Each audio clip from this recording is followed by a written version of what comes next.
Hi friends, ഞാൻ തുലസത്താണ്. ഇന്നത്തെ Sunday ആണ്. സൺഡേ ആയതുകൊണ്ട് ഞാൻ എൻ്റെ വണ്ടിയുടെ ഓയിൽ ചേഞ്ച് കാണിക്കുകയാണ്. അപ്പോൾ കുറച്ചായി ഓയിൽ അത്ര ഓടിയിട്ടില്ലെങ്കിലും കൂടി ടൈം വൈസ് ആയിട്ടുണ്ട്.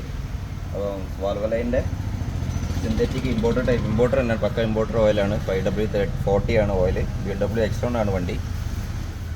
അപ്പോൾ ആ വണ്ടിയുടെ ഓയിൽ ചേഞ്ച് കാരണം 15 ട്രെയിൻ ബോൾട്ടാണ് ഉണ്ടാവുക. Train bolt complete oil drain ചെയ്തു. 3 ഓയിൽ ഫിൽറ്ററും ചേഞ്ച് ചെയ്തു. അത് ഞാൻ വീഡിയോ എടുക്കാൻ പറ്റില്ല. എപ്പോഴാണ് വീഡിയോ എടുക്കാമെന്ന് ഒരു ചിന്ത വന്നത്. അപ്പോൾ ഓയിൽ ഫിൽറ്റർ ഇത് എവിടെയാണ് വരുന്നത്, ഇതാണ് ഫിൽറ്റർ വരുന്നത്. അപ്പോൾ ഞാനിത് ഓയിൽ ചേഞ്ച് ചെയ്യാണ്. Oil change air filter clean ചെയ്ത് വെച്ചു. ഈ ഓയിലാണ് ഒഴിക്കുന്നത്. ഫുള്ളി സിന്തറ്റിക് ഓയിലാണ് കേട്ടോ. ഫണലൊക്കെ ചെറുതേ ഉള്ളൂ, ബാക്കി വർക്ക്ഷോപ്പിലുള്ളത്. ഞാൻ എടുക്കാൻ മറന്നുപോയി. അപ്പോൾ ഉള്ളത് കൊണ്ട് അഡ്ജസ്റ്റ് ചെയ്ത് വയ്ക്കുകയാണ്.